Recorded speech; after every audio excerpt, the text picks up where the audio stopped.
যে ভারতে এখন বেকার হচ্ছে, বেরোজগারি হচ্ছে 70 কোটি মানুষ, এবং কংগ্রেসের অভিযোগ হচ্ছে 30 কোটি হলো শিক্ষিত বেকার। তো এটা তো ভয়াবহ চিত্র।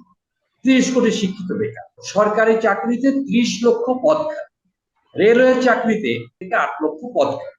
এগুলো মোদী সরকার পূরণ করে, মোদী সরকার এদিকে মনোযোগ দেয় না। ফলে আমাদের মধ্যে হঠাৎ একটা দেশাত্মবোধ আবার চালিয়ে তোলার চেষ্টা করা হচ্ছে। এই বেকার ভাতা রাজনীতি চলছে ভারতবর্ষ জুড়ে, সেটা পশ্চিমবঙ্গে মমতা ব্যানার্জি লক্ষ্মী ভান্ডার, অথবা বিজেপি, অথবা কংগ্রেস। তাছাড়া 10 বছর কেউ ক্ষমতায় থাকলে সাধারণভাবে একটা প্রতিষ্ঠান বিরোধী মনোভাব গড়ে ওঠে। একদিকে বেকারত্ব, কারণ মন্দির, মসজিদ অথবা বড় বড় প্রাসাদ নির্মাণ কিন্তু এটা জনগণের পক্ষে যায় না, এটা কিন্তু কর্মসংস্থান হয় না। এই যে ভোট ব্যাংকে পলিটিক্স কথা বলছেন, মুলায়ম সিং যাদবের পলিটিক্সটা কিসের পলিটিক্স? সেটাও তো সংখ্যালঘু ভোট ব্যাংকের উপর পলিটিক্স করেছে। তো আজকে যে বিষয়টা আমরা আলোচনা প্রথমে করব সেটা হচ্ছে যে ভারতের নির্বাচন। তো ভারতের নির্বাচন তো এরই মধ্যে 3 দফা হয়ে গেছে। তারপরে এবং এর মধ্যে যে দেখা যাচ্ছে যে অনেকেই অনেক ধরনের ফলাফল নিয়ে মন্তব্য করছেন।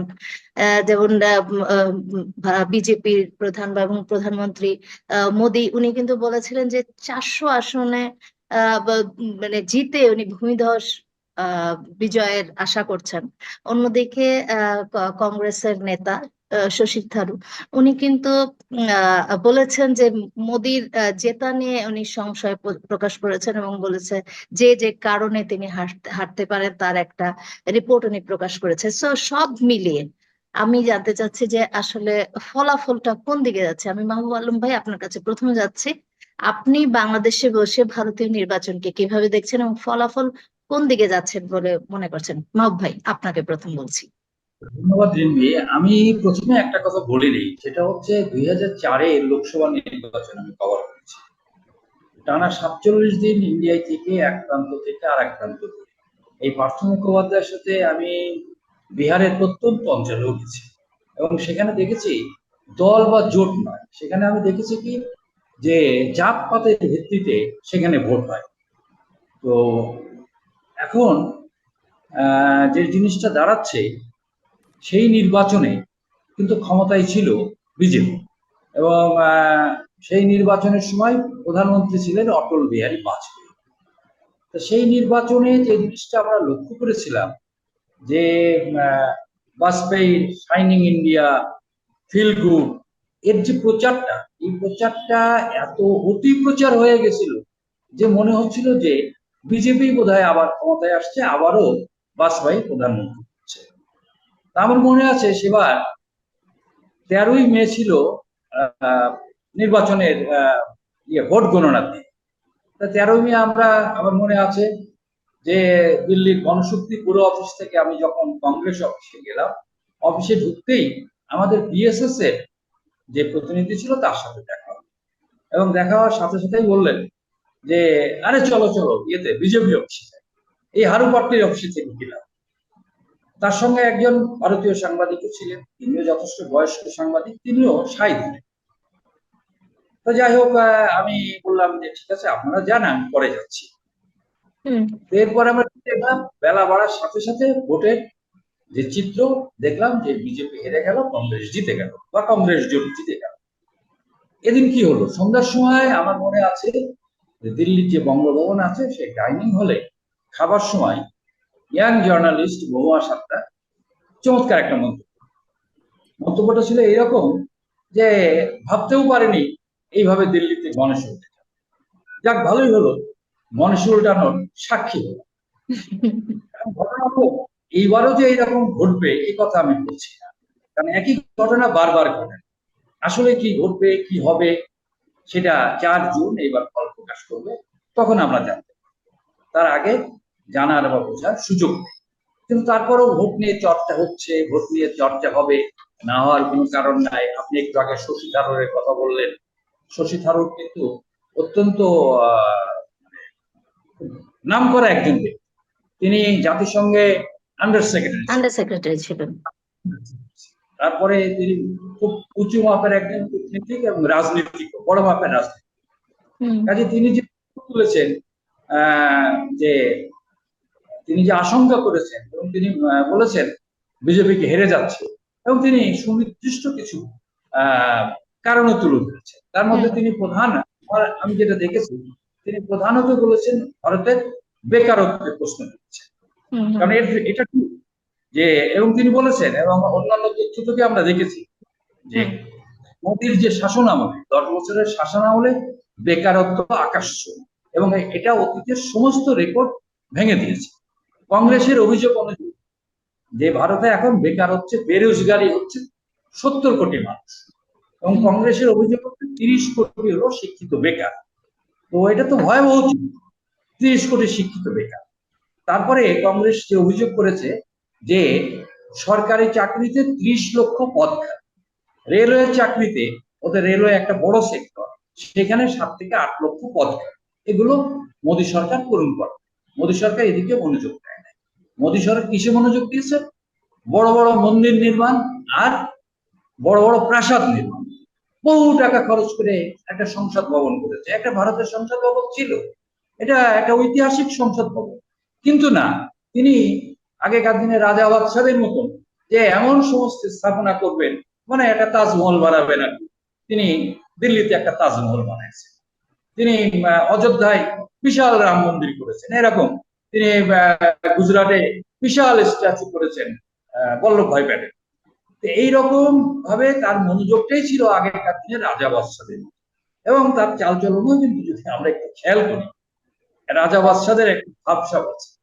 কারণ আপনারা জানেন যে অত্যন্ত দামি কাপড়, সবই দামি। তো এরকম একটা অবস্থায় এসে, মানে তাছাড়া 10 বছর কেউ ক্ষমতায় থাকলে সাধারণভাবে একটা প্রতিষ্ঠান বিরোধী মনোভাব গড়ে ওঠে। একদিকে বেকারত্ব, কারণ মন্দির, মসজিদ অথবা বড় বড় প্রাসাদ নির্মাণ কিন্তু এটা জনগণের পক্ষে যায় না, এটা কিন্তু কর্মসংস্থান হয় না। যার ফলে এই বিষয়গুলো তিনি তুলে ধরছেন। এবং এইবারের নির্বাচনে যদি আমরা ইস্যুটা দেখি, কংগ্রেসের ইস্যুটা, কংগ্রেস বলছে এই বেকারত্বের ইস্যু তো আছেই, কংগ্রেসের প্রধান ইস্যু হচ্ছে এবার গণতন্ত্র রক্ষা, সংবিধান রক্ষা, অর্থাৎ তিনি দেশ রক্ষার কথা বলছেন। কংগ্রেস শুধু নয়, ভারতের সমস্ত বিরোধী দলই কিন্তু এবার গণতন্ত্র রক্ষা, সংবিধান রক্ষা, দেশ রক্ষার কথা বলছে। এটা বলছে কেন? এটা আমরা কি দেখেছি যে বিজেপির যে আজকে অর্থমন্ত্রী আছে নির্মলা সীতারামন, তার স্বামী বিখ্যাত অর্থনীতিবিদ, সম্ভবত প্রভাকর নাম, তিনিও বলেছেন যে ভারতে যদি আবারও বিজেপি ক্ষমতায় আসে তাহলে আর নির্বাচন, অর্থাৎ তিনি সংশয় প্রকাশ করেছেন যে ভারতের গণতন্ত্র ধ্বংস হবে। কাজেই এদিক থেকে যদি আমরা দেখি, বিরোধীদের যে নির্বাচনী ইস্যু অত্যন্ত সঠিক ইস্যু, এবং এটা জনগণ কতটা গ্রহণ করেছে কি গ্রহণ করে না, এটা আমরা 4 তারিখে আগে বুঝতে পারবো। এবং নির্মলা সীতারামন স্বামী আরো একটা কথা বলেছেন যে ইলেকট্রাল বন্ড, এটা শুধু ভারতের নয়, সারা দুনিয়ার মধ্যে একটা জঘন্যতম কেলেঙ্কারি। তাহলে এইরকম একটা বড় ধরনের অসংখ্য কেলেঙ্কারি, বেকারত্ব ইত্যাদির মধ্যে দাঁড়িয়ে আজকে মোদীকে একটা নির্বাচন করতে হচ্ছে, বিজেপিকে একটা নির্বাচন করতে হচ্ছে।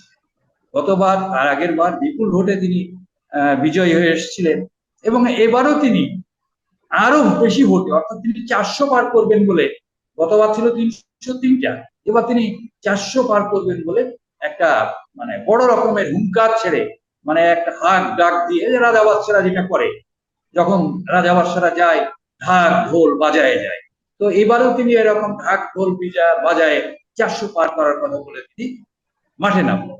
কিন্তু আমরা কি দেখলাম? দ্বিতীয় দফা নির্বাচনে, প্রথম এবং দ্বিতীয় দফা নির্বাচনের পর দেখলাম বিজেপির পাল্লা ভারী নয়, হালকা হয়ে গেছে। তৃতীয় দফার নির্বাচনের পর যে সমস্ত খোঁজ খবর আমরা বিভিন্ন মিডিয়া থেকে পাচ্ছি, বিভিন্ন সমীক্ষা থেকে উঠে আসছে, তাতে দেখা যাচ্ছে 3 দফায় 284টা আসনের ভোটাভুটি কমপ্লিট হচ্ছে। কিন্তু যে সমস্ত খোঁজ খবর পাওয়া যাচ্ছে তাতে দেখা যাচ্ছে এইখানে বিজেপি 130 থেকে 140টা বেশি পাবে না। তাহলে এরপরে থাকলো কত? থাকলো হচ্ছে 259টা। তা 259-এর মধ্যে সরকার গঠনের জন্য যে 273 দরকার, যে ম্যাজিক ফিগারটা দরকার, সেটা নিয়ে তো সংখ্যা দেখা দিয়েছে, এবং এটা বিজেপিও কিন্তু বুঝতে পেরেছে। এখন ব্যাপারটা এরকম হয়ে গেছে যে খোদ মোদির জন্য যে ভিক্ষা চায় না বা কুত্তা সামলাও, যার ফলে তিনি কিন্তু এখন আর 400 কথা বলছেন না, তিনি এখন ওই 273-এর জন্যই তিনি লড়াই করছেন। এখন প্রশ্ন হলো, এই 273 মানে 273-এ মানে এখন তার ন্যূনতম দরকার 150, এই 150 কি তিনি পেতে পারেন? হ্যাঁ, পেতে পারেন, পেতে যে পারেন না তা না, কারণ তার যে মূল দুর্গ অর্থাৎ গুজরাট, তারপরে উত্তরপ্রদেশ, উত্তরপ্রদেশে তিনি একটা সিট সবচেয়ে বড়, তিনি গতবার গুজরাটে 26টাই পেয়েছিলেন, আর উত্তরপ্রদেশে 2-1টা সিট বাদে তিনি অধিকাংশ সিট তিনি পেয়েছিলেন। কিন্তু এবার আমরা যে সমস্ত খোঁজ খবর পাচ্ছি তাতে কিন্তু এই উত্তরপ্রদেশে তার যে একচেটিয়া, সেটা কিন্তু সম্ভাবনা খুবই ক্ষীণ।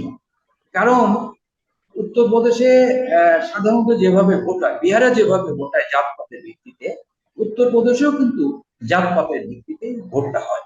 তারা জাতের লোক হয়ে ভোট দেয়, তারা দল জোট থেকে ভোট দেয় না। উত্তরপ্রদেশে আমরা এবার দেখছি যে ক্ষত্রিয় সম্প্রদায়, তারা প্রায় 16 থেকে 18টা আসন তারা নিয়ন্ত্রণ। কিন্তু এইবার বিজেপি যাদের প্রার্থী করেছে সেই সম্প্রদায়ের মধ্য থেকে মাত্র একজনকে প্রার্থী, অর্থাৎ ক্ষত্রিয়রা যদি ক্ষত্রিয়দের ভোট দেয়, অর্থাৎ জাতপাতের প্রশ্নটা যদি উঠে আসে, এবং এটা উঠে এসছে আগের 2 নির্বাচনে, মোদীর হিন্দুত্ব জোয়ারে জাতপাতের ব্যাপারটা ভেসে গেছে, কিন্তু এইবার জাতপাতের ব্যাপারটা উঠে এসছে। অন্যদিকে উত্তরপ্রদেশে, ইউপিতে আমরা কি দেখছি, যে ইউপির সবচেয়ে বড় দল মানে বিরোধী দল বা আগে থেকেই বড় দল মুলায়ম সিং যাদবের ছেলে অখিলেশ যাদব, তার যে সমাজবাদী দল, তারা এবার কংগ্রেসের সাথে জোটবদ্ধ হয়েছে, কংগ্রেসের সাথে ঐক্যবদ্ধ হয়েছে। তো যার ফলে তারা কিছু শক্তি সঞ্চয় করেছে। আর সর্বোপরি রাহুল গান্ধীর ন্যায় যাত্রা, সেই কাশ্মীর থেকে কন্যাকুমারিকা যে ন্যায় যাত্রার ফলেও একটা সাধারণ মানুষের মধ্যে কংগ্রেসের প্রতি আগ্রহ বেড়েছে। এবং আমরা লক্ষ্য করছি কংগ্রেসের নেতারা, বিশেষ করে প্রিয়াঙ্কা গান্ধী যেখানে জনসভা করছেন সেখানে বিপুল জনস্রোত হচ্ছে। তো কাজে এইবার উত্তরপ্রদেশে কিন্তু বিজেপি কিন্তু চ্যালেঞ্জের, সেই ক্ষেত্রে 80টা সিটের পুরোটা তো দূরে থাক, আধা আধি যদি ভাগ বসায় দেয় তাও কিন্তু অসম্ভব। এখন এবার আসি গুজরাট। আমরা আসবো আবার আপনার কাছে, আমরা একটু পার্থদার কাছে যাই। হ্যাঁ, আমরা একটু শুনি। পার্থ দাদা, আপনি শুনছিলেন মাহবুবের কথা। আমার এখনই আমার টিম জানালো যে আজকে অমিত শাহ তাদের পাবলিক মিটিং এ বলেছে, this election is vote for জিহাদ এগেইনস্ট ভোট ফর বিকাশ। সো এইরকম একটা কথা বলেছে উনি। এইটা বলে আসলে কি বলতে চাচ্ছে? এবং দেখা গেছে আরো যে দুইটা তিনটা ফেজ হয়েছে, একটা 66.1% হয়েছে প্রথমবার, 66.7% ভোট কাস্ট হয়েছে, যেটা কিনা 2019 সালের চেয়ে 4% কম, এবং এই লাস্ট থার্ডটা তো 60% হয়েছে। তো সব মিলে আপনি কি মনে করছেন ইলেকশনের ফলাফল কোন দিকে যাচ্ছে? জি দাদা, আপনাকে। ধন্যবাদ শারমিন। মাহবুব ভাই খুব ভালো বলছিলেন, ফলে অনেকটাই উনি আমার হয়ে আগে বলে দিয়েছেন। এই অবস্থায় যে শেষ কথা দিয়ে আপনি শুরু করলেন, যে অমিত শাহের যে দুটো কথা, আপনি গত কদিন ধরে লক্ষ্য করে দেখবেন কাশ্মীরে হঠাৎ করে এনকাউন্টার বেড়ে গেছে। গতকাল 3 জন মারা গেছেন টেররিস্ট। আমাদের আইএফএ বা আমাদের এয়ারফোর্সের ঘাঁটিতে একটা নাকি হামলা হয়েছে, তাতে নাকি এক ফিদায় জঙ্গি মারা গেছেন। আসলে এটা দেখুন, আপনি অমিত শাহের কথাটার সঙ্গে একটা মিল পাচ্ছেন। এটা কিন্তু গত 7 দিনের ঘটনা। ফলে আমাদের মধ্যে হঠাৎ একটা দেশাত্মবোধ আবার চালিয়ে তোলার চেষ্টা করা হচ্ছে। আমরা আবার নাকি আক্রমণের দিকে যাচ্ছি, মানে আক্রান্ত হতে যাচ্ছি। এটা একটা ইঙ্গিত। আমি কিন্তু মন্তব্য করছি, আমি ইঙ্গিত গুলো জানাচ্ছি। 2019 সালেও কিন্তু এরকম একটা ঘটনা ঘটেছে, আপনার নিশ্চয়ই মনে আসছে, ওই যে পাকিস্তান ভিত্তিক সন্ত্রাসী সংগঠন, তাই না? ওইটা, হ্যাঁ, জৈশ-ই মোহাম্মদ, তারা যে হামলা চালিয়েছে, এবং তখন কিন্তু জম্মু কাশ্মীরের ওই দেশাত্মবোধ বা বাঁচাতে হবে দেশ, এরকম একটা মোদী সরকারের ইয়াই করেছিল, যেটা যেটা নিয়ে কাজে লেগেছিল। পরবর্তীকালে অনেক বিতর্ক হয়েছিল। আর ঠিক তেমনি উন্নয়নের কথা যেটা আপনি বলছিলেন, সেই উন্নয়নেও গল্প আছে। যে আপনি এই যে আপনি ভোট হিসাব দিচ্ছেন, মাহবুব যে কথাটা বলছেন, যে যে অঞ্চলে ভোট হয়ে গেছে সেখানে বিজেপি কোনোদিনই খুব ভালো ফল করতো না। ফলে ওইটা এমনটা নয় যে ওইখানে 125টা হয়ে গেছে বলে সবটাই শেষ হয়ে গেছে, এমনটা নয়। আসলে ওকে। বিজেপি কনসার্ন ভোটের পার্সেন্টেজ। আপনি যদি লক্ষ্য করে দেখেন, শেষ 2 দফায় ভোটে ভোট হয়ে যাওয়ার 3 দিন পর ইলেকশন কমিশন বলছে যে তারা যা বলেছিল তার চেয়ে বেশি পোল হয়েছে, হুম, হুম। যেটা নিয়ে চেঞ্জ করেছে। এদেশের বিরোধী দলগুলো বারবার সরব হচ্ছে যে হাউ ইট পসিবল, একটা ভোট হয়ে যাওয়ার পর তুমি বলছো এত পার্সেন্টেজ ভোট হয়েছে, তার 3 দিন বা 4 দিন পর তোমার কাছে কি অঙ্ক আছে যার ভিত্তিতে তুমি বলছো যে ভোট অতটা কম না আর বেশি হয়েছে? হুম, হুম, হুম। আসলে এই প্রচন্ড গরম একটা ফ্যাক্টর। এই গরমের জন্য প্রচুর মানুষ ভোট দিতে আসছেন না। নাম্বার 2, মানুষ বীতশ্রদ্ধ রাজনীতিতে, তারা আগ্রহী নয়, কারণ তারা জানেন যেই আসুক বিজেপি বা কংগ্রেস, মানুষের অবস্থার কোনো পরিবর্তন হবে না। এই দেশের মানুষের অবস্থা খুব খারাপ হতে যাচ্ছে, কারণ সবচেয়ে মূল হচ্ছে ডোল পলিটিক্স, অর্থ সাহায্যের রাজনীতি। আজকে বিজেপি বলছে অন্নপূর্ণা ভান্ডার, কংগ্রেস বলছে আমরা অন্নপূর্ণা ভান্ডার দেবো, বলছে প্রতি লোককে 1 লাখ টাকা করে দেবো। বলুন তো, সরকার প্রতি লোককে 1 লাখ টাকা করে দিলে এদেশে কত কোটি মানুষ আছে, কোথেকে টাকাটা আসবে? তা কি ছাপানো হবে? যাবে তো আমার আপনার ট্যাক্সের টাকা। যে রাইট। টাকা দিয়ে ইনফ্রাস্ট্রাকচার করার কথা ছিল, রাস্তাঘাট, স্কুল কলেজ, শিক্ষা, হাসপাতাল হওয়ার কথা, তা দিয়ে কিছু লোকে বেকার ভাতা দেওয়া হবে। এই বেকার ভাতা রাজনীতি চলছে ভারতবর্ষ জুড়ে, সেটা পশ্চিমবঙ্গে মমতা ব্যানার্জি লক্ষ্মী ভান্ডার, অথবা বিজেপি, অথবা কংগ্রেস। হুম, শুধু গন্ডগোলটা মমতা ব্যানার্জি 1,000 লক্ষ্মী ভান্ডার, বিজেপি বলছে এনে দেবো 3,000 টাকা, আর কংগ্রেস এক লাফে বলছে 1 লাখ টাকা। হুম। হাজারে না, লাখে। এই ডোল পলিটিক্সে আমাদের দেশটা শেষ হচ্ছে। এবার মাহবুবা যেটা বলছিলেন, মাহবুবা খুব আশাবাদী বামপন্থীদের নিয়ে এবং কংগ্রেসকে নিয়ে, কিন্তু কংগ্রেসের অবস্থা বোধহয় এতটা ভালো কংগ্রেস নিজেও বিশ্বাস করে না। তাই যদি করতো তাহলে আমেঠিতে কংগ্রেস প্রার্থী দিত অন্তত। এই যে যে প্রিয়াঙ্কা গান্ধীর কথা আপনারা বলছেন, প্রিয়াঙ্কা হুম, গান্ধী হুম। মাঠে ময়দানে ভালো বলছেন। আচ্ছা, আমি ধরলাম রাজনীতিক উত্তরসূরি দরকার নেই, রাজনীতির সহকারী হিসাবেও তো প্রিয়াঙ্কা গান্ধী স্মৃতি ইরানির মোকাবিলা করতে পারতেন। কি হতো? খুব বেশি হাঁটতেন, আর তো কিছু হতো না, হাট ছাড়া তো কিছু হতো না। তো প্রার্থী হুম। হলেন না কেন? প্রার্থী হলেন না কেন? শুধু তাই না, প্রার্থী কে হবে বলার জন্য কতদিন ঝুলিয়ে রেখেছে মনে আছে আপনার? একদম শেষ বেলায় 11th শেষ আওয়ারে বেলা এসে 2 দিন আগে নমিনেশন জানিয়েছে। জমা দেওয়া হচ্ছে। রাইট।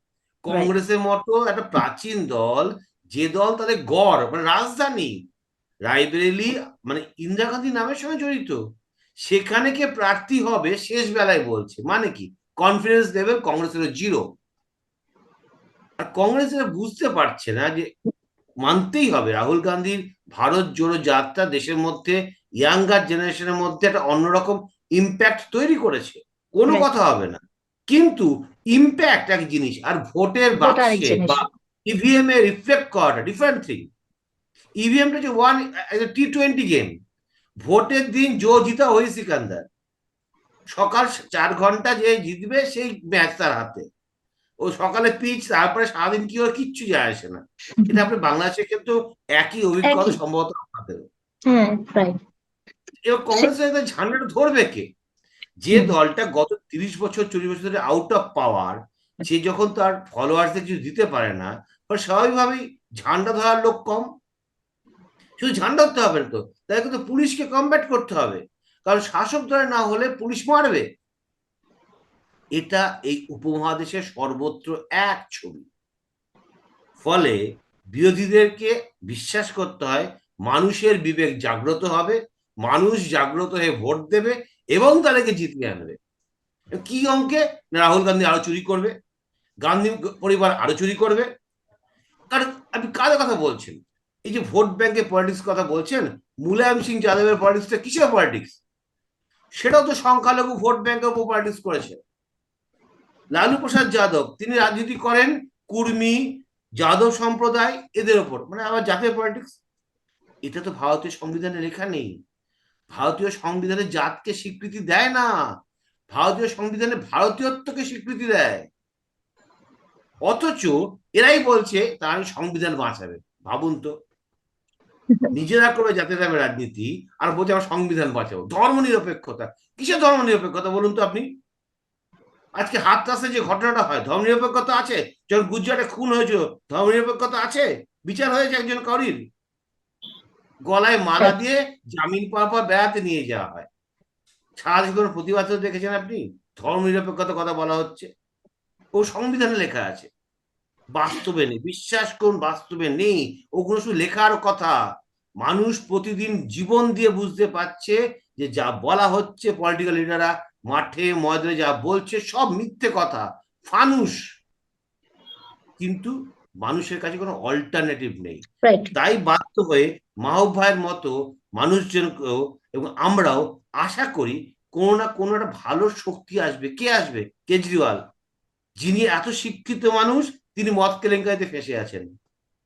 বলুন তো, কেজরিওয়াল 100 কোটি টাকা মদ কেলেঙ্কারিতে ফেঁসে, এই ধরুন সবটাই মিথ্যে, ধরলাম সবটাই মিথ্যে। মিথ্যে যদি হতো তাহলে তো উনি গত 1.5 মাসের জামিনটা পেতে পারতেন। এবং দেখুন সেভাবে অ্যাপিল করা হচ্ছে না। তারাও চাইছে ভোটের সময়টা এই ভোট রাজনীতি থেকে অ্যাবস্টেন থাকতে।